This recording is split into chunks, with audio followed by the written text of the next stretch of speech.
ഇത് നിങ്ങൾ ഈ മെഷീനിൽ തയ്ക്കുമ്പോൾ ഇതുപോലെ നൂല് കുരുങ്ങിയാണോ വരുന്നത്? ബാക്ക് സ്റ്റിച്ച് കണ്ടോ ഇങ്ങനെയാണ് വരുന്നത്. ഫ്രണ്ടിലാണെങ്കിലും ദേ കണ്ടോ നൂലിങ്ങനെ പൊങ്ങി പൊങ്ങിയൊക്കെയാണ് വരുന്നത്. അപ്പോൾ ഇങ്ങനെ സ്റ്റിച്ച് വളരെ മോശമായി നിങ്ങൾക്ക് കിട്ടാറുണ്ടോ? ഉണ്ടെങ്കിൽ അതിൻ്റെ റീസൺ എന്താണെന്ന് അറിയാമോ? ഇത് നമ്മൾ മൈഫ്രോക്സിലി ത്രെഡ് പ്രോബ്ലത്തിനെ കുറിച്ചാണ് പറയുന്നത്. ധാരാളം ആൾക്കാർ എപ്പോഴും ചോദിക്കുന്ന ഒരു പ്രോബ്ലം കൂടിയാണിത്. അപ്പോൾ ഇത് നമ്മുടെ സിംഗറിൻ്റെ ടേബിൾ ടോപ്പ് മെഷീനാണ് കേട്ടോ. അപ്പോൾ ഏത് മെഷീൻ ആണെങ്കിലും ഇതൊക്കെ തന്നെയാണ്, ഏത് ടേബിൾ ടോപ്പ് മെഷീൻ ആണെങ്കിലും ഇതൊക്കെ തന്നെയാണ് പ്രോബ്ലംസ് വരുന്നത്. ഓക്കെ, ഒന്നാമതായിട്ട് നമുക്കിത് കട്ട് ചെയ്തെടുക്കാം. ഇപ്പം നമ്മൾ സ്റ്റിച്ച് ചെയ്യുമ്പോൾ ചിലപ്പോൾ നമ്മൾ താഴത്തെ പോർഷൻ ഇതുപോലെ വരും, മുകളിൽ നല്ല സ്റ്റിച്ച് ആയിരിക്കും. അതല്ല, മുകളിൽ ചിലപ്പോൾ കെട്ട് വീണ് വരും, താഴെ നല്ല സ്റ്റിച്ച് ആയിരിക്കും. അപ്പോൾ അത് എന്തുകൊണ്ടാണ് എന്ന് നമുക്ക് നോക്കാം. ഓക്കെ, ഇപ്പം നിങ്ങളുടെ താഴത്തെ സ്റ്റിച്ചിനാണ് പ്രോബ്ലം വരുന്നതെങ്കിൽ നിങ്ങൾ ആദ്യം നമ്മുടെ മെഷീൻ്റെ സെറ്റിങ്സ് ഒന്ന് ശ്രദ്ധിക്കുക. ഓക്കെ, അപ്പോൾ അതായത് നമ്മൾ മെഷീൻ എല്ലായ്പ്പോഴും സ്റ്റിച്ച് ചെയ്യുമ്പോൾ അതിൻ്റെ സ്റ്റിച്ചിങ് സ്പേസ് ഒരു 2 to 2.5. ഓക്കെ, ഈ ഒരു സ്റ്റിച്ചിങ് സ്പേസിൽ വേണം നമ്മൾ എല്ലായ്പ്പോഴും ഇടാൻ. പിന്നെ നമ്മൾ തുണി അനുസരിച്ച് വേണം ഇത് ഇടാനായിട്ട്. ഇപ്പോൾ കട്ടി കൂടിയ തുണിയൊക്കെ ആണെങ്കിൽ ഒരു 3 ആക്കാം. ഓക്കെ, കട്ടി നല്ല കുറഞ്ഞ തുണിയാണെങ്കിൽ 2 ആക്കുക. നോർമൽ ആണെങ്കിൽ 2.5 ഇട്ട് തയ്ക്കുക. ഓക്കെ, 2.5 ആ ഒരു റേഞ്ചിലിട്ടാണ് നമ്മൾ സ്റ്റിച്ചിങ് സ്പേസ് കൊടുക്കേണ്ടത്. അപ്പോൾ ഇങ്ങനെയുള്ള മെഷീൻ്റെ ഈ കുറേയധികം ടിപ്സ് ആൻഡ് ട്രിക്സ് കാര്യങ്ങളൊക്കെ ഉണ്ട്. അതൊക്കെ നിങ്ങൾക്ക് അറിയാമോ? അപ്പോൾ നമ്മൾ സ്റ്റിച്ചിങ് പഠിച്ചു തുടങ്ങുന്നവരാകുമ്പോൾ നമ്മുടെ മെഷീനെക്കുറിച്ചും കുറച്ച് കാര്യങ്ങളൊക്കെ അറിഞ്ഞിരിക്കണം. നമ്മൾ തയ്യൽ തുടക്കം മുതൽ പഠിക്കുന്ന ക്ലാസ്സുകൾ സ്റ്റാർട്ട് ചെയ്തിട്ടുണ്ട്. അതും നമ്മുടെ ഈ ടേബിൾ ടോപ്പ് മെഷീനിൽ സിംഗറിൻ്റെയും ഉഷയുടെയും മെഷീനിലുള്ള ക്ലാസ്സുകൾ നമ്മൾ സ്റ്റാർട്ട് ചെയ്തിട്ടുണ്ട്. അതോടൊപ്പം നമ്മുടെ സാധാരണ സിംഗിൾ മെഷീനുള്ളവർക്കും അതിലുള്ള ക്ലാസ്സുകളും ഉണ്ട്. അതുപോലെ അതിനകത്ത് ഫ്രോക്കിൻ്റെയും ചുരിദാറിൻ്റെയും നൈറ്റിയുടെയും ഒക്കെ ക്ലാസ്സുകൾ നമ്മൾ ഇട്ടിട്ടുണ്ട്. നമ്മുടെ ആപ്പ് വഴിയാണ് നമ്മൾ ക്ലാസ്സുകൾ കൊടുക്കുന്നത്. ആപ്പിൻ്റെ ലിങ്ക് ഞാൻ താഴെ കൊടുത്തിട്ടുണ്ട്. ഡീറ്റെയിൽസ് അറിയാനായി എൻ്റെ വാട്സാപ്പ് നമ്പർ ഞാനിവിടെ താഴെ കൊടുത്തിട്ടുണ്ട്. കൂടുതൽ വിവരങ്ങൾ അറിയാൻ നിങ്ങൾ ഈ വാട്സാപ്പ് നമ്പറിൽ എന്നെ കോൺടാക്റ്റ് ചെയ്യുക.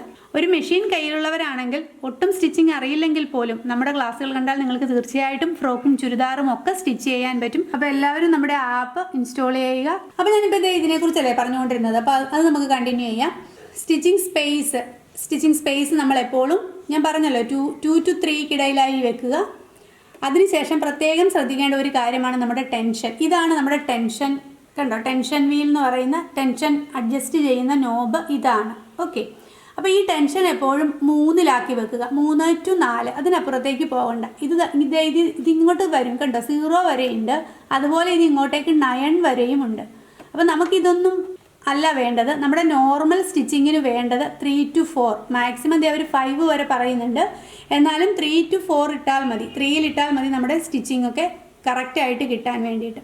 അപ്പോൾ ഈ 2 കാര്യങ്ങൾ ശ്രദ്ധിച്ചാൽ നമ്മുടെ അടിയിൽ ഇങ്ങനെ ബഞ്ച് പോലെ വരുന്ന നൂല് കട്ട പിടിച്ചൊക്കെ വരുന്ന കാര്യങ്ങൾ ഒരു പരിധി വരെ നമുക്ക് കൺട്രോൾ ചെയ്യാൻ പറ്റും. അതുപോലെ നിങ്ങളുടെ നീഡിലിൻ്റെ പൊസിഷൻ കറക്റ്റ് ആണോ എന്നും നീഡിൽ വളഞ്ഞൊന്നും അല്ലല്ലോ ഇരിക്കുന്നതെന്നും നിങ്ങൾ കൃത്യമായിട്ട് ചെക്ക് ചെയ്യുക കൂടി ചെയ്യണം കേട്ടോ. ഇനി നിങ്ങളുടെ ഈ മുകളിലത്തെ സ്റ്റിച്ചാണ് പ്രോബ്ലം വരുന്നതെങ്കിൽ അതിൻ്റെ പ്രോബ്ലം ചിലപ്പോൾ അടിനൂലിൻ്റെ ആവാം. ഓക്കെ, അപ്പോൾ നമ്മളിത് ഇത് മെല്ലെ ഓപ്പൺ ചെയ്ത് നമ്മുടെ ബോബിൻ കേസ് ഊരിയെടുക്കുക. എന്നിട്ട് ഇത് കറക്റ്റ് ആണോ എന്ന് നോക്കുക. ഇത് ചിലപ്പോൾ ഇവിടെ ഒരു കണ്ടോ ചെറിയ ഒരു പോർഷൻ കണ്ടോ, ഇവിടെ നമ്മൾ ഈ സ്ക്രൂ ഡ്രൈവർ കൊണ്ട് ഇത് ലൂസായിരിക്കാം. ഇത് ലൂസാണെങ്കിലാണ് അത് അങ്ങനെ വരുന്നത്. ഓക്കെ, ഇത് ലൂസാണെന്നുണ്ടെങ്കിൽ ഇപ്പം എൻ്റേത് കറക്റ്റ് അലൈൻമെൻറ്റിലാണ് ഞാൻ ഇട്ടിരിക്കുന്നത്, ലൂസൊന്നുമല്ല. അപ്പം നിങ്ങളുടേത് ലൂസാണെങ്കിൽ നിങ്ങളിങ്ങനെ നൂല് പിടിച്ച് വലിക്കുമ്പോൾ തന്നെ വളരെ ഫാസ്റ്റായിട്ട് ഇങ്ങ് പോരും. മനസ്സിലായില്ലേ? അതല്ല, ഇത് വല്ലാണ്ട് മുറുക്കമാണെങ്കിൽ ഇത് നിങ്ങൾ നല്ല കട്ടിയിൽ പിടിച്ച് വലിച്ചാലേ നൂല് വരികയുള്ളൂ. ഇപ്പം എൻ്റെ നൂല് കണ്ടോ വളരെ ഫ്ലോ ആയിട്ട് വരുന്നുണ്ട്, എന്നാൽ ഒരു ചെറിയ മുറുക്കവും ഉണ്ട് താനും. അതാണ് അതിൻ്റെ കറക്റ്റ് പൊസിഷൻ.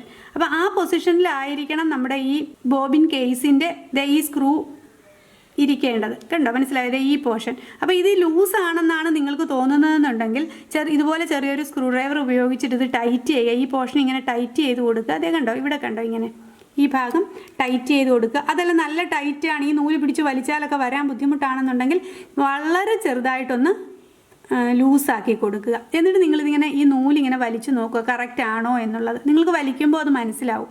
എന്നിട്ട് നിങ്ങളൊന്ന് ഇട്ട് തയ്ച്ച് നോക്കൂ. അപ്പം വളരെ കറക്റ്റായിട്ടും പെർഫെക്റ്റ് ആയിട്ട് നിങ്ങളുടെ സ്റ്റിച്ചിങ് കിട്ടും. ഇപ്പം ഞാൻ നമ്മുടെ മുകളിലത്തെ ഈ പോർഷനൊക്കെ അഡ്ജസ്റ്റ് ചെയ്തിട്ടുണ്ട്. താഴത്തെ ഭാഗവും കറക്റ്റായിട്ടാണ് കിടക്കുന്നത്. അപ്പോൾ നമുക്കിനി ഒന്ന് സ്റ്റിച്ച് ചെയ്ത് നോക്കാം എങ്ങനെയുണ്ട് സ്റ്റിച്ചെന്ന്. കണ്ടോ, നല്ല കറക്റ്റായിട്ട് തന്നെ നല്ല പെർഫെക്റ്റ് ആയിട്ട് സ്റ്റിച്ച് വന്നിട്ടുണ്ട്. അടിഭാഗം കാണിക്കാം.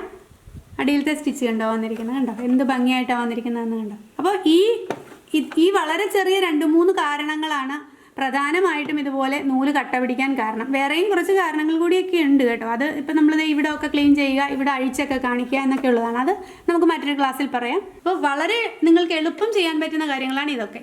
പലരും ഈ മെഷീൻ പുതിയതായിട്ട് വാങ്ങി കഴിയുമ്പോൾ ആദ്യം സ്റ്റിച്ച് ചെയ്യുമ്പോൾ നിങ്ങൾക്ക് ഇതിൻ്റെ അഡ്ജസ്റ്റ്മെൻ്റ് ഒന്നും അറിയത്തില്ല. അപ്പോൾ ആദ്യമായിട്ട് സ്റ്റിച്ച് ചെയ്യുമ്പോൾ ഇതുപോലെ നൂല് ബഞ്ചായിട്ടൊക്കെ വന്ന് കുരുങ്ങി ഇതിൻ്റെ അകത്തൊക്കെ കുറേ നൂല് കയറി ഇരുന്നിട്ട് അത് എങ്ങനെ ക്ലീൻ ചെയ്യണമെന്ന് അറിയില്ല.